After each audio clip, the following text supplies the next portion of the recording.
Hello and welcome to episode 288 of the Clean Energy Show. I'm Brian Stockton. I'm James Whittingham. This week, solar is shining in Jamaica after Hurricane Melissa tore through. The grid may be down, but the solar is like, no worries, man, I got this. Brazil's environment minister is urging all countries at the COP30 climate summit to get together and make a schedule to phase out fossil fuels. Said fossil fuel executives, that sounds great. We'd like to be in charge of that. Researchers at Purdue have developed and tested a new sodium-ion pouch battery that works down to minus 100 Celsius. But James, you ask, the coldest temperature ever recorded on Earth was minus 89.2 at the Soviet Vostok station in Antarctica on July 21st, 1983. Where do we use this?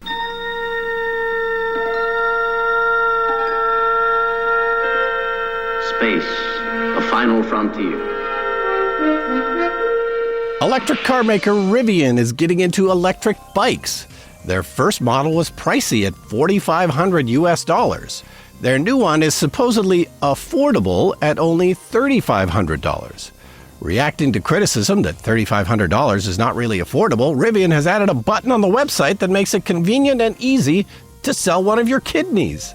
Brilliant! All that and more on this edition of the Clean Energy Show. All right, so like we've been doing lately, I have to start with a sports update. Our beloved Saskatchewan Roughriders have won the Grey Cup. And there was much rejoicing. Yeah, there was. Yeah. I guess. Not as much as there used to be. Well, it's like we've won it a few times now, so it's not the big deal like it used to be. The one in 1989, everyone here that was alive then will remember that one. That was a big deal. I've talked about this before in the show. My alternator on my gas car was broken, and I was going on battery power down Main Street in traffic jam for kilometers and kilometers of screaming people and wondering when my car would die and block off the street. And it never did. It never did. But I couldn't run the heat and I couldn't run anything. I had to just run the spark plugs essentially. And there was no computer at the time. Yes. At all, but yeah. And I was working as a projectionist that night at a movie theater, and there was one person in watching the movie because everyone else was watching the Grey Cup. And I wanted to skip a reel. This was in the days when you had to change reels every 20 minutes in the projection booth. And I thought, I should just skip a reel so I can get this done early and go out and celebrate with everybody. But I didn't do it because I'm a good person. I just wanted to point out that my daughter, who's turning 18 in a few days, was born during the Grey Cup. Right. That we won in 2007, which was the third one. And we got to the hospital in labor. First of all, we were peed off because at the time, I'm no longer a Rough Rider fan. Like everyone in this province is fanatic. But at the time we were, and we were very disappointed that my wife was going into labor during the Grey Cup day. And we're posting updates about it and everyone was sorry for us. We got to the hospital, the lights were out. Like this is a major city hospital and it was dark. The doors were open. And there was a little sign that said, in labor, pick up this phone. So he picked up the phone and I think some nurse came down from the labor ward and, Janice popped out the baby to 15 minutes before kickoff and we listened to the game. Long story short. And then the team actually designated my daughter the Rough Rider baby and gave her a bunch of stuff. And we were in the worst picture of me ever is in the newspaper after no sleep and a panic of having a second child. It was horrible. I had to get up the next morning for a newspaper shoot. And then my daughter, when she was little, would walk into the room like she was royalty and announce herself as the Rough Rider baby. And now she doesn't really know. But we've got a picture of her in the Grey Cup as a baby, sitting in the actual trophy, because somebody had it at their home because they worked with the organization, and my wife knew them, and we were invited over, and we took that picture. And so my daughter's asking me the other day, is it safe to assume that no one else has sat in that Grey Cup? And I said, it's quite possible. So she's looking for cred, I guess, because... And, some people don't even know what the Grey Cup is in Canada that she's talking to of her generation. Like, it's not what it used to be. It's no Super Bowl anymore. Yeah, well, one of the oldest trophies in sport at 112 years old. But then I took that photo and I made it come to life with AI, and that's just one of those weird things. Sure. I was watching Saturday Night Live, they had a sketch on about these programs that will turn old-timey photos into moving things, and they were making fun of AI, like the dog suddenly has two tails and no head, and grandma is freaked out, and she's trying to look at these old-timey photos. It worked, and it made fun of a lot of AI stuff. But most of the people I know either work in film or music. Like one of my friends works running the music club, John, and no one likes AI. Like they don't like fooling around with AI. They don't appreciate AI, but it's so fun when something new comes along.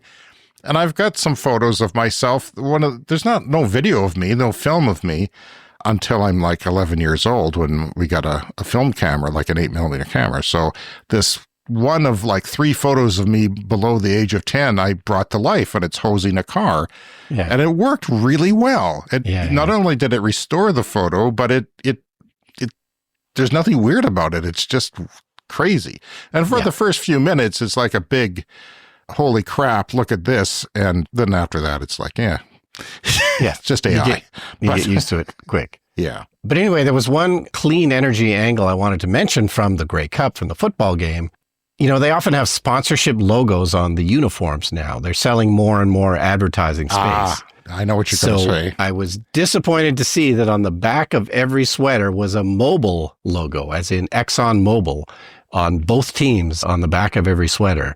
And it was a little bit nauseating. Yeah, like we're going to be pro-Mobil these days as the world burns, or at least ours does here in Canada. Yeah. So my daughter, I don't know what it was. We had a family discussion about our air quality monitors around here, and I was saying how bad the oil refinery is. And she started, finally asking questions. So I read from the chapter a little bit of the book that said what gets poured into the air. Yeah. And she took an interest. She started talking to her biochemistry teacher, who has a biochemistry degree, and asking about it. And she can't believe the legal system. She's just a naive child who's not an adult yet, who thinks that the legal system, how would they put up with this? How could they seal that thing that explains what the environmental impact of the refinery is that they successfully had sealed?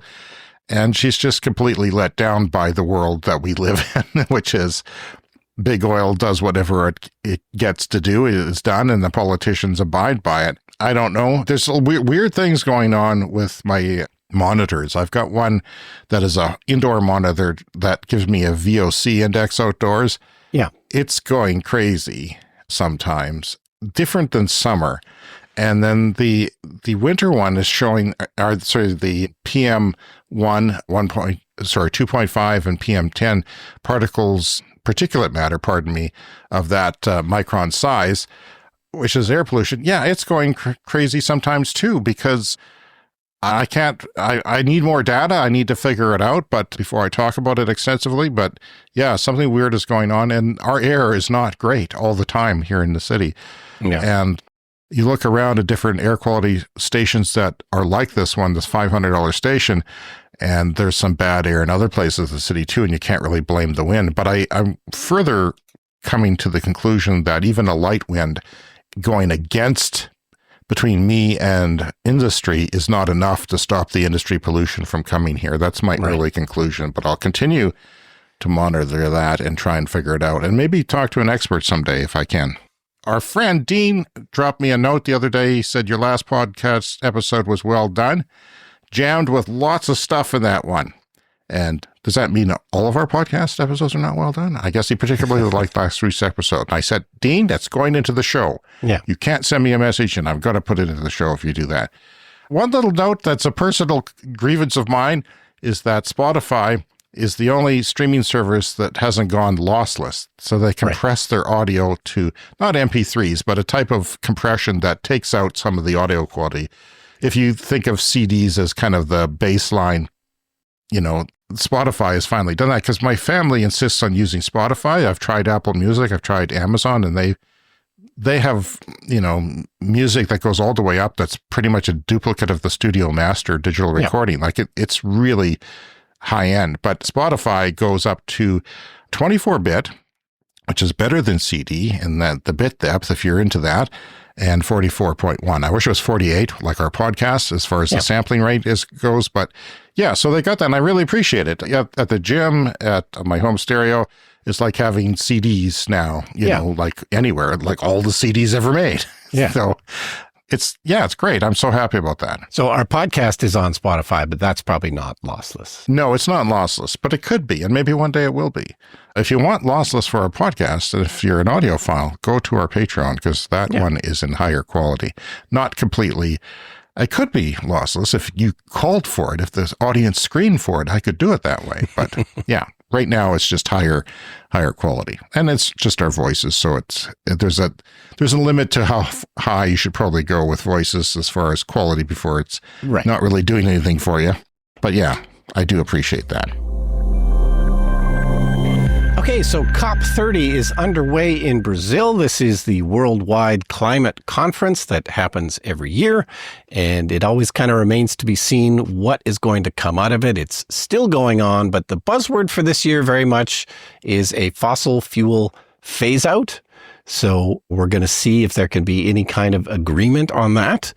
Brazil's environment minister has urged all countries to have the courage to address the need for a fossil fuel phase out, calling the drawing up of a roadmap for it an ethical response to the climate crisis.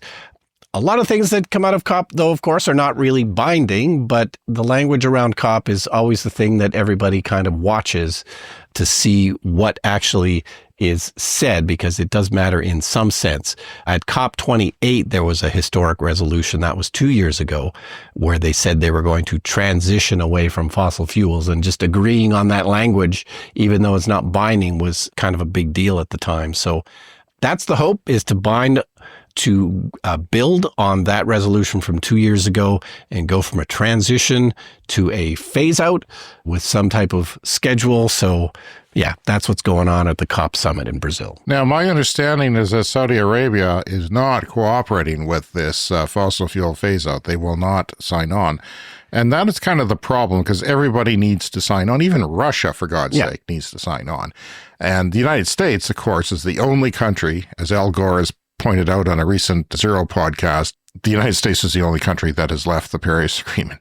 Even evil countries that, like Russia and probably a few others, are in there and participating and being part of the world community. But yeah, so Saudi Arabia obviously wants to sell and burn as much oil as possible. And the International Energy Agency, we haven't touched on this on the show, but they've come up with a controversial new forecast for oil that says it grows slightly until 2050. And the reason they did that, supposedly, according to analysts, is because of Trump. Because Trump forced them. A lot of their funding for the International Energy Agency comes from the United States. Yeah. Now, I read a thing from Hannah Ritchie, who is an excellent Substacker who writes about clean energy and whatnot. And she dissected that, and the headlines, she says, are really kind of wrong on that, because it's really just, it's a scenario that it increases to 2050, but it wasn't an actual prediction from the IEA. It's just one of the possible scenarios, but they never said that it was the most likely or anything like that. Well, why have it then? Because in this scenario, for instance, EVs grow in China and Europe, and only in China and Europe. Yeah. For you to think that from now to 2050 that EVs are just going to put on the brakes and stop everywhere in the world but those two places, with the prices coming down and the technology improving and the battery costs diving, come on. I mean, why put it out there? Yeah. Why create these headlines? It's true. They maybe shouldn't have done that, but it was, I think, in general, misinterpreted in all the headlines. So shouldn't be the headline takeaway that fossil fuel use is going to increase. That was just one that's what's possible happening. scenario. That's the takeaway. And it's, once you put out information that is false or misread, it stays there. As we know, negative information stays there. But it's going to come to a shock to our fossil fuel politicians who latch on to that sort of news, and OPEC's own ridiculous forecasts, which are not based in reality. Wishful thinking. But I mean, as far as EVs go, they're expanding rapidly in the global south. Like, that's one of the places where they said nothing's going to happen. Well, the rate is going up between today and tomorrow. Like, it's that fast that you could probably add a decimal to something, like at the rate that they're increasing. So it's kind of weird. Yeah. The New York Times, Brian, has a expose on how solar power is shining after Hurricane Melissa tore through Jamaica. And they talked to some people who had solar panels on their homes there who had them not ripped off, apparently, by the hurricane winds. And apparently they have strong codes there, as they should, for hurricanes. And if you put them on properly and you mount them right on the roof, that's a good place to put them. I think that if you had, a larger space and you're putting them on the ground, those are struggle more because debris can hit them and so forth. But when they are broken, it's usually like one panel. Like they talked about an example of, and when one panel breaks, you've had a defect in 2 or 3 of your panels when you first got it installed, but the system worked, did it not? Oh, yeah, it still worked. Absolutely. So that's what happens, with solar. The nice thing about it, if it is damaged, and they're pretty resistant, you can, solar farms on utility scale, they'll actually forecast hail and things like that, and put the solar panels at an angle that deflects hail, without a direct hit. So that's a good thing. But these people were able to charge their phones, which is a big thing because, the power can go not only for days, but weeks after a hurricane, especially in a country like Jamaica. On the island there, you get cold drinks in the refrigerator, which is important after a while. If even hot weather, they're getting these solar panels are often installed with batteries on the people who can afford them. And of course, Jamaica is not the richest country in the world, but there are people in the middle class who can afford solar and batteries. And there's movements to push the government to improve their subsidies for solar because it's, this is going to happen over and over, and it's going to be worse and worse, as we know, due to climate change. So that, after the hurricane blew through, the next day you wake up in the morning, the sun is often shining in places, which actually is a downfall in places like Florida. You hear examples of, it's hot and humid now and we don't have any AC because the power is out. But the fact that the sun was shining means that their solar was charging their batteries and they had power again. So some people actually stayed at people's houses who had solar and batteries to stay cool and have food that's not rotting. They take their food over to people's houses. We couldn't do that here because my wife keeps the deep freeze completely full. I don't know what's in there. Turkey carcasses from 10 years ago. I'm afraid to dig deep to see what it is. But she did make turkey soup last night, so maybe there's a little space, but not much. So Jamaica is reliant on oil and gas from abroad. You have to ship it in. There's no pipeline to Jamaica. You got to put it on a ship and dock it on a port and pump it out. Solar and other renewables were 10% of the grid in 2023 in Jamaica, which isn't bad, and certainly room for improvement, rapid improvement. 1.4 megawatts in 2015, and now it's 65 megawatts in 2023. That's the latest figures on the small island with solar. So that's increased rapidly, and I expect the next few years to continue on. Some people remove panels ahead of hurricanes, which was surprising. They mentioned that in the story. So if they had lost them before, they will actually go up and remove them. But it's an important thing. You don't want to lose them, and they're expensive. And depends on how they're installed. So there's a guest lodge there that put up solar and batteries for $30,000, but their power bills at that lodge were $1,000 per month, US dollars. So they paid off in less than 3 years, which is really fast. Our electricity here is cheap, so it takes like 10, 11, 12 years to pay off, a long time. Yeah. But the more expensive your electricity is, the faster these things get paid off and the more worthwhile it is. So power can be out for many days or even weeks after the hurricane. And this is from the article, solar panels remain beyond the reach of many Jamaicans, but prices are falling rapidly as Chinese gear floods into the market. In recent years, the Jamaican government has also started providing a solar income tax credit, and banks have begun to offer more financing, which is important because banks, with renewables, they don't know what it is, so they don't finance it. Yeah, but if it can be paid off by a lower electricity bill in 3 years, then they should absolutely finance it. But it's a thing that bankers often don't understand, but once they do, you're golden. So their electric utility also now compensates solar households for the excess electricity they put back into the grid. They didn't before. So once you do that, because you have extra electricity, even if you have a battery, you can fill that battery up, and then you're wasting that electricity unless the grid pays, 2 ways. If it goes back into the grid, If it was sunny today, I would be putting electricity back into the grid, and so would you from our rooftops, and we get paid for it. The question is, how much do you get paid? Because, it's good to get paid the retail amount, but then that's a subsidy, as opposed to a wholesale amount, which is a lot less. This whole thing is helping Jamaica make progress towards its goal of generating 50% of its electricity from renewables by 2030. And Clean Technica wrote this analysis on the expose in the New York Times. It said that plug-in solar is gaining popularity for residents who can't install rooftop solar. Plug-in solar is like a thing you go to the store, you spend $200, $300, $400, $600, you bring home some solar panels, and it has a little device on it, an inverter, and you plug it into the wall, and it goes into your apartment or your house and powers your house. And there's a lot of regulations against that. But these small self-installed solar systems that plug directly into the household outlet and start offsetting power instantly make it no need to have a contractor or any permits. And a lot of that is the expensive part of solar in North America. Not so much in Australia, because they've figured that out. Red tape is one of the most expensive parts of getting a solar system installed in your house. And experts are saying that with just a handful of state-level reforms, plug-in solar could reach 60 million American homes by 2035 and slash household electricity costs. So all it would take is a few states to, change their regulations and cut the red tape and allow this.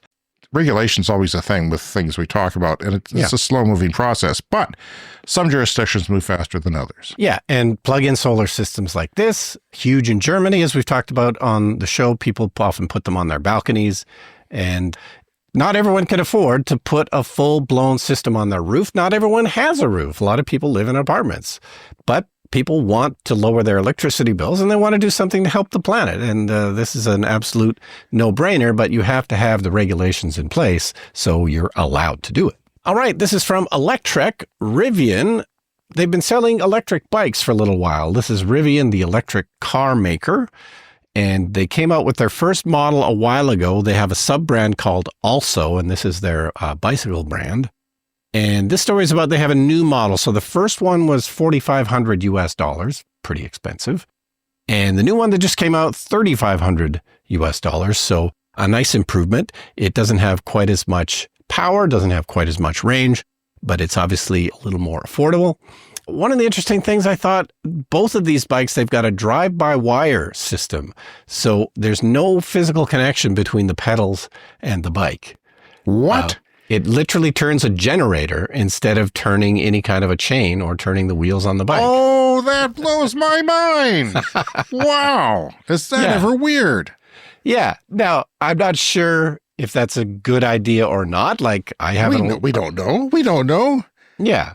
I have an electric bike. I would feel weird pumping a generator instead of, pumping a chain. Like, I would get lazy, I think, if I had to struggle with that. Possibly, and I don't know what the resistance is like, but that is such a weird take. That is such a weird take on electric bikes. That why? And is it interesting? I'm looking forward to a review. Well, and of course, that's somehow how some like hybrid cars worked. Like the original Chevy Volt it had a gasoline engine, but the gasoline engine just drove a generator. In the second generation. In the first generation. The second generation, I think it was connected to the wheels at some point.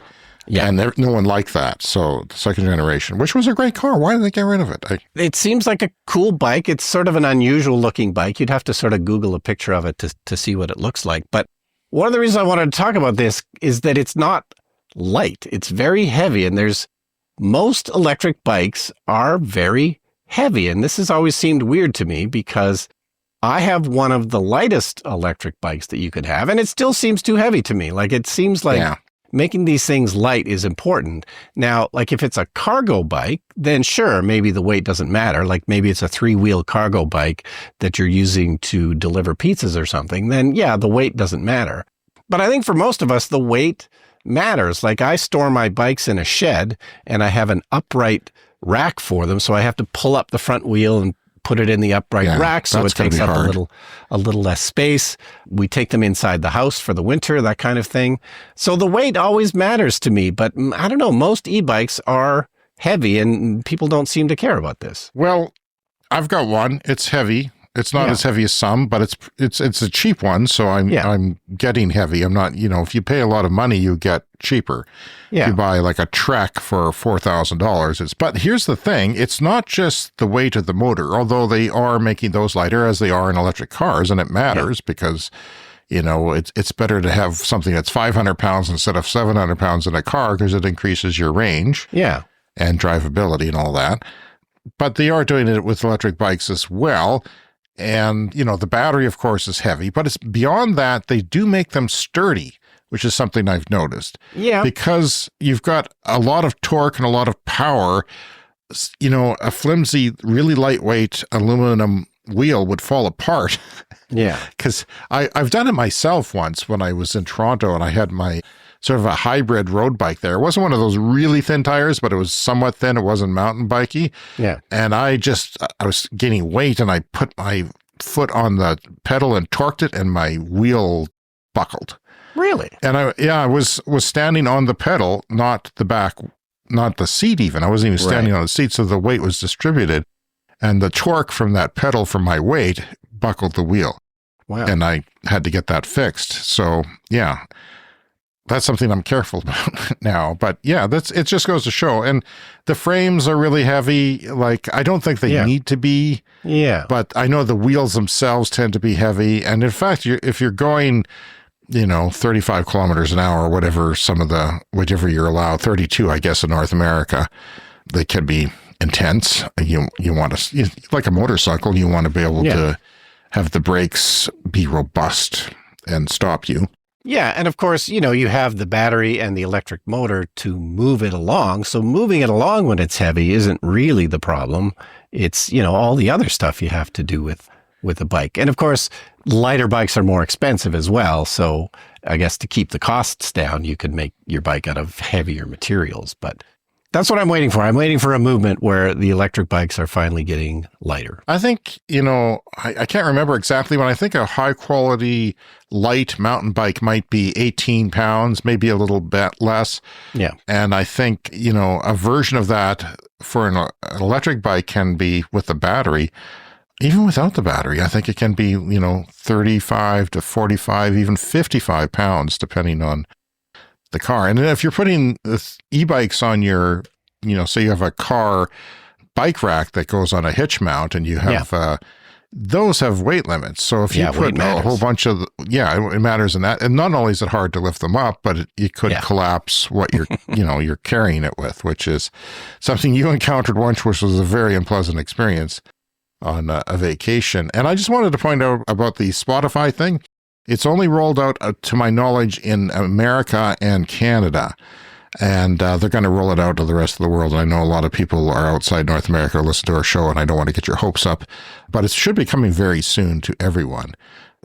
Purdue has developed a sodium-ion battery. There's people from India who's also working on this, but they've developed a sodium-ion battery that's good to minus 100 degrees Celsius. Amazing. That is amazing because, we talk about how cold it gets here. We use our province in Saskatchewan, Canada as an example. If we could do it here, we could do it anywhere. It does get very cold here, and I imagine the batteries need heating here. The utility scale batteries, there aren't many of them, but they have cold weather packages that heat the battery, so you're using a little bit of electricity for that. Yeah. I think better insulation would be a good idea. They don't seem to want to insulate these containers with the batteries in them. But that seems like a thing because the batteries themselves produce heat when they charge and discharge. Yeah. But a sodium-ion battery is something that's relatively new, that's been only commercialized in the last few years, mostly out of China. But Brian, it's really taking off. Yeah. I've got a story later in the lightning round about an American company deploying them in the United States. But the Chinese companies that have made them have developed and commercialized the technology and ironed out the right recipe for them to work. And they boast about them going down to minus 30 in cars without needing heat. And right now, lithium-ion batteries need, I think my car turns on a heater at minus 17. So it tries to keep it minus 20 or above. And of course, this doesn't apply to most of you out there, but for us, we're trying to decarbonize our grid, and it's really hard here. And batteries could be part of the solution. And the great thing about sodium-ion batteries instead of lithium-ion, you're basically swapping out a similar element, sodium for lithium. And sodium is, of course, a lot more abundant in the world, on the planet, than lithium is, easier to process. And so the batteries are cheaper, which is a huge deal. And also another benefit, the big drawback is that they're not energy dense. That's not great for cars or airplanes, things like that. But the fact, if you put them on a grid, it doesn't matter how heavy they are. It doesn't matter if they're really heavy or really, take up 20% more space, because the footprint of utility scale batteries is small, and you could stack them up like a skyscraper if you wanted to. No one's done that yet, to my knowledge, but you could, in theory, do that and power New York City. It would power a lot with that sort of footprint. But they've developed this in the United States. It's a pouch cell of sodium ion. You can have cylindrical cells like you would use in a flashlight, or these pouch cells, which are in a lot of things like cell phones or other things as well. It's a different format, and they've been testing it at minus 100. Now, it gets down to maybe minus 45 here occasionally, once in a blue moon, once in every several years, maybe in some places. Kind of like the thing that you have to plan for. So if we had that here, there's no excuse for us not to decarbonize our grid when you have batteries that are cheaper. And the fact that they also last a long time, they have cycle lives that are like 30,000 times instead of 1,000. So that means the cost that you put into it for storing and deploying a unit of electricity, it becomes, horribly cheaper than it was before. And that means that you can deploy multi-day, maybe even. I think we're seeing like 8-hour storage now, but 6 months from now, we might be talking 10, 12 hours, getting deployed to places in the world. And at some point, we're talking like doing this by 2050. Come on. I mean, we're going to have multi-day, sodium ion battery storage by 2050 for sure. Maybe multi-week even, I would say. Maybe it's not the only solution, because you need to plan for even worse than that, but still. Yeah, so reliably working at minus 100. Of course, this makes it useful in space as well, because space don't have heat. Yeah. I heard a story recently about, they're thinking about, there's a huge problem with, we need all these AI data centers to process all this AI data. So they're talking about putting them in space now, putting these, processing. Oh, come on. Come on. Well, one of the reasons is that a lot of the energy used for these AI data centers is in cooling the systems, because when you have these things on Earth, they produce a ton of heat and you have to cool them. But space is really cold. Hey, we can just put these up in space and then the cooling takes care of itself. But apparently it's not as simple as that. You still have to have some kind of a plate attached to them to radiate the heat out. So it's not going to work as well as maybe people initially thought. And we've recently had stories about putting data centers in the ocean, which is cold. Yeah. And can dissipate, but then there's problems with salinity and, and all that. Well, anyway, getting back to the sodium-ion battery that works down to minus 100, the research group led by scientists from Purdue University has fabricated this battery in a pouch cell using components that are compatible with extremely low temperatures and tested under harsh conditions while connected to renewable energy sources. So they did two things. They tried these out with like wind turbines indoors and solar indoors, and then they went outdoors. They didn't use it on a giant turbine, but they used it on small turbines and small solar installations to test this outdoors. Of course, they got it down to minus 100 degrees Celsius in a lab. That was not replicable outdoors. Yeah, and I have to wonder, aren't we here where you and I are podcasting from the perfect place for something like this? Yeah. Because, this is what's going to be happening in the future. And it has a small footprint, and we can put lots of these up once they become commercialized.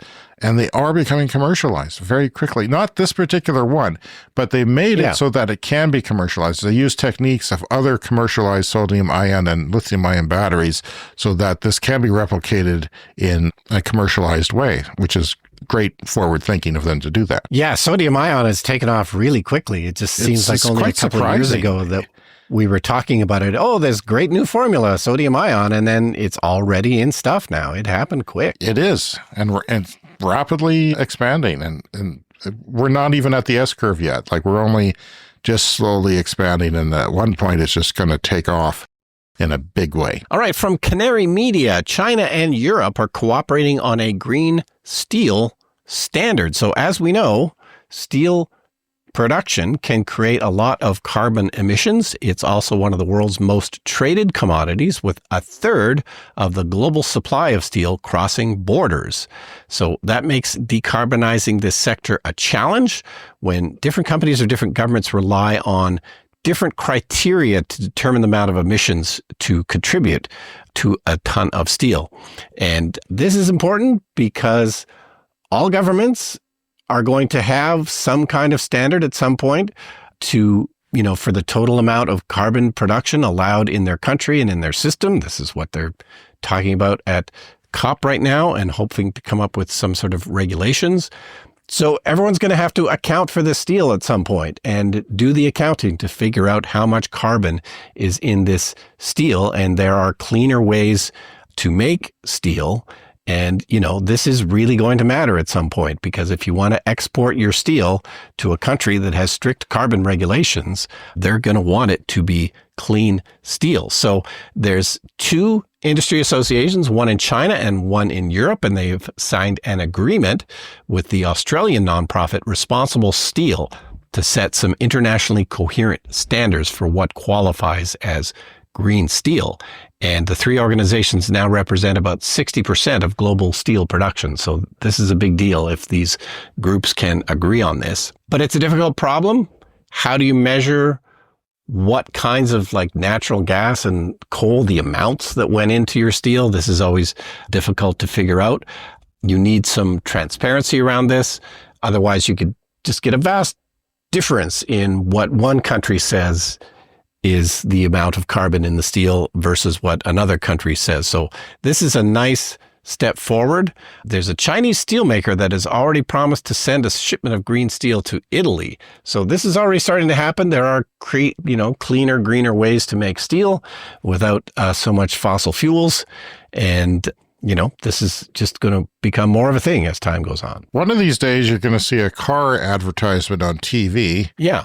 And it's going to say, made with green steel. Yeah, well, Hyundai has a real background in steel production. Hyundai was a sort of a steel maker first, I think, before they were a car company. So they're actually planning to build a green steel car plant in the U.S. And there was an article this week that they're going to continue with that, even though, the regulations in the U.S. have changed around this sort of thing. Hyundai apparently is going to go forward with that anyway. So Evraz, who owns a steel mill about a mile or so away from me here, has an electric arc furnace as opposed to coal fired, and they recycle steel and turn it into oil pipelines. Yay. So even the thing that's polluting me, that's not, oil industry, it's related. It wouldn't function without the oil industry. Yeah. And I have to breathe their stuff. But they can have solar to power that or whatever. They could have renewables. And one of their operations in Colorado did that. It's not fully solar, but you're offsetting some of the electricity, and it's making it greener than it was before. I mean, they could buy an adjacent, it's on the edge of the city, they could buy an adjacent piece of farmland, and we have good solar here, great solar, and they could throw up 0.5 gigawatt of solar or something and power their plant, or most of it. Yeah, having an electric arc furnace is sort of one of the steps, but then you have to power that, of course, with clean energy, or green hydrogen is another possibility. Green hydrogen can be used to make steel. So, early days, but it's good progress. Well, Brian, we love to hear from our listeners, so contact us now. Anything that's on your mind. If you'd like to contact us about anything, drop us an email, cleanenergyshow, all one word, @gmail.com. That's cleanenergyshow@gmail.com. And you can leave us a voicemail online, speakpipe.com/cleanenergyshow. Yes, we are an independent podcast, and it is made possible by the support of our listeners. So thank you so much, and check us out on patreon.com. As little as $1, you can support the podcast and get a little extra content. Check us out on Patreon. And coming up next is the lightning round. It's time for the lightning round. The Lightning Round is a fast-paced look at the latest headlines in climate, clean energy, and transportation. South Korea, the good Korea, is boosting EV subsidies by 20%. Why? Mr. Donald J. Trump and his tariffs. They want to support their industry. Hyundai and Kia are very happy about this because they can sell and they are going strong on EVs. They're doing this largely because their companies are losing money thanks to Mr. Trump, because they're keeping their prices kind of down and eating some of the tariffs, which is making them a losing proposition to sell in America. In electric rights, earlier this month, Kia introduced a new $10,000 customer cash discount across its entire lineup. That's to combat the lack of $7,500 tax credit. Then the tariffs on top of that, so it's not great. The Hyundai Ioniq 5 remains one of the most affordable EVs in the United States, with leases starting as low as $189 per month, and I hate you for that. We don't have that here. Yes, but it seems like a great car. I haven't actually driven one, but if you're in America, go and lease an Ioniq 5 for $189 a month. That sounds like a great deal. Please. It is a great deal. It's a lot of car for the money. Small, compact SUV and very, very fast charging, 18 minutes, 10 to 80%. The Netherlands is forecast to reach 80 gigawatts of solar power by 2035. Yeah, that's the place that has worse solar than we do. Same place on the planet, pretty much. Same seasonality. And they're going to have 80 nuclear reactors worth of solar by 2035. Not entirely, but the peak output is that.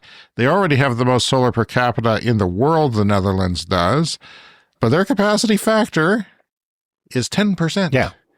And our winter capacity factor in our worst month is about 10%. Yeah. And yet somehow they have a crap ton of solar and even more coming. So, come on, Saskatchewan, Canada, you fools.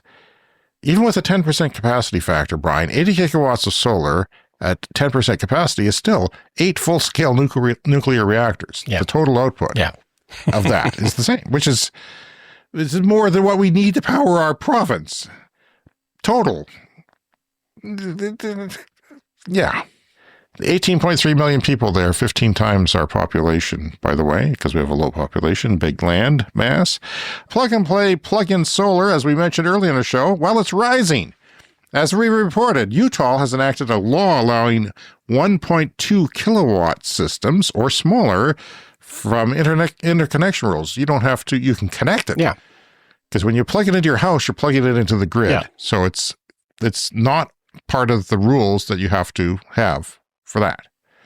And a Bright Saver study shows that if 5+ states adopt reforms, that this study forecasts that the cost of plug-in solar falls to just 50 cents a watt and pays back in 3 to 4 years. That's kind of similar to what it does in Europe. Yeah.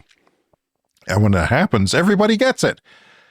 Everyone, including where we live, could get it, and our grid could have 8% of solar just from that. Let alone what the stupid government is doing. 24 million homes would use it, they estimate, if just 5+ states adopted reforms. That's a lot. And something like 1 in 5 households would use it in those states.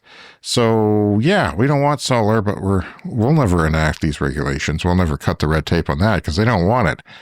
But people are going to start doing it, I think. I would probably add another 1.2 kilowatts of solar if this was allowed here to plug and play. Why not? Yeah. And then think about your cottage. Yeah. Lots of options. India saw fossil fuel electricity generation fall in the first half of this year as clean power grew rapidly. We often think of India as coal-happy and late to the game when it comes to renewables, but they are catching up. Coal generations and the emissions overall fell even as India's economy was growing. And it's time for a CS Fast Fact. At COP30, there are 50 fossil fuel lobbyists for every delegate from the Philippines. So for every delegate there from the Philippines, there's 50 fossil fuel lobbyists. Just a random fact for you there. The 2027 Chevy Bolt has entered production in Kansas City. That means to say, the factory's up and running and they're spitting out cars. Nice. So you'll start seeing them at a dealership by the end of the year in the United States anyway. It's a car that I own, and I'm kind of following along with this. Volkswagen is one of the last automakers to gain access to the Tesla supercharger network, but its drivers are getting access this week. So there you go. We've been talking about this for years. The different automakers got access to the supercharger network. For some reason, Volkswagen was a laggard, but they're finally getting access now. Yeah, the Tesla NACS charger is now the standard for North America. And Volkswagen finally the last to, and you'll still need an adapter for your Volkswagen because so far they've only come with a CCS port. So you get your adapter for a couple of $100 from Volkswagen, and now you can use the Tesla network, which is great. BYD, the Chinese auto manufacturer, has cars with its God's Eye smart driving system. They're calling it the God's Eye Smart. Think Tesla FSD, but with God's Eye, with a weirder name. It's not going to surpass 2 million sales. There's 2 million cars that they've made with this on the market, which is pretty quick because they just announced it recently. Vehicles equipped with smart driving systems from BYD now generate over 130 million kilometers of assisted driving data daily. So when they drive around, they learn. Yeah. And it's important to learn because you want these systems to be smart. I wish I could learn while I was driving around. Oh, not anymore. Can't teach an old dog new tricks. Not while the dog is driving. A U.S. sodium-ion startup, Peak Energy, is deploying a 720 megawatt-hour battery energy storage system for Jupiter Power. And that is just kind of remarkable because it's a U.S. company doing it. And they're deploying sodium ion for a grid. There's a picture of it here in our script, and it's not that different than any other, it's like a container type of thing with some ventilation in it. And it's happening. It's just boom. It's like, this is going to transform the world. Yeah. And it's one of these quiet things that will transform the world in the background, and no one will really understand what's going on unless you are smart and you listen to the Clean Energy Show podcast, coming to you weekly. New projections from the International Energy Agency under their current policy scenario, which you mentioned earlier, foresee that demand for oil will continue to increase through 2050, but the forecast, as we've talked about earlier on the show, makes some assumptions that EVs will not grow outside, and, well, it's a pointless forecast to even make it. I don't know why they did, but I've mentioned that before. We've mentioned things like this before on the show, and that is film and TV production using batteries instead of generators. Because when you work on a film and you're on location, they need lots of power. Less than they used to, because the lights are now LED, but they still need lots of power for things, powering the trailers and things. We talked about battery systems being used. We talked about a grid tie-in in Vancouver in popular filming locations where you just plug in lots of heavy things to this grid. But this one is weird. It's from Sky. It has launched a hybrid hydrogen and sodium battery system for film and TV. It's a sodium battery, which is kind of interesting in itself because we've been talking about that all show. But they've hybridized it with hydrogen for some reason. And it's delivering diesel level power with zero emissions. That's another thing. When you have a generator for a film, there's noise canceling technology, noise quieting technology, but you got to park it like a block away. Way far away. Or something like that. Because you can't have noise on your set. And then you also have emissions. So you got crew members who are breathing that crap. Yeah. And neighborhoods which may not be happy about having that coming into their home for a new episode of Matlock or whatever is filming outside your house. Yeah. So these battery systems are great, but this is a first for the industry, and I've got a link to that if you're curious. Well, it's time for another CES Fast Fact. Since the Paris Agreement was signed 10 years ago, solar power has rose from providing just 1% of global electricity in 2015 to 8.8% in the first half of this year, and the rate of that expansion is increasing, and God knows what we'll have in 2035, 2050, but it won't be stopped by Mr. Trump or anything else. Economics is more powerful than dictators. At the time, coal was king and threatened 4 degrees of global heating, but coal has fallen off the map now, which is nice to see, and it's way behind solar and wind. Waymo is going to be rolling out driverless taxis, that is robo-taxis, on highways in 3 U.S. cities. The risk? Death. Yeah. Because at higher speeds, something goes wrong. I won't be the first user. I do believe in Waymo strongly, in their technology and the safety record, but I don't want to be the first guy to go on a highway. So it's not, you have to be an early adopter and opt into that, but that sort of restricts them because they can't go on the freeways. It sort of restricts them if your trips to neighborhoods if you can't go on a higher speed thing. And I know their system has had some crashes, even with a driver at the wheel, which is kind of weird. And finally this week, Scotland's first wind farm was installed 30 years ago. 30 years ago. This will be the late 90s. Yeah. And wind farms, as we've said on the show many times, last 30 years approximately. The Hagshaw Wind Farm originally had 26 wind turbines, which gave 16 megawatts of power. And now they've redone those turbines, and they've repowered them with just 14 new turbines. So they replaced 26 with 14 and came up with nearly 80 megawatts instead of 16. Yeah. So that shows you how advanced the wind power has become over 30 years. And that's still happening. They're not going to go on forever, but they are making them bigger offshore and, improving that technology. Yeah, they're getting bigger and more efficient. There was a story this week, too. The first recyclable wind turbine blades have come out. This has been a bit of a sticky point. The wind turbine blades aren't always easily recyclable, and after that 30 years, they might just go into a landfill. But there's a formula now. There is a company that's selling blades that can be sort of dismantled and the materials recycled as well. So it has 5 times the capacity as the first generation of them, this wind farm in Scotland. So 5 times is pretty significant, with less wind turbines. And when they replace it in 30 years again, I'm certain it won't be a 1-for-1 replacement. It may not be, that many times better, but it might be twice as good. Yeah. Who knows? This is how clean energy works, Brian. It gets cheaper, it gets better, and it gets more recyclable because, how many wind turbines were there in the world until recently? And now we're starting to think about recycling. Now we're starting to think about recycling solar, and it can be done, and which kind of surprises me, but, and batteries are really well recycled where you don't have to mine them anymore. Eventually, you'll just keep reusing the minerals over and over and over again. And that's good news. And on that good news, we are going to wrap up the show for this week.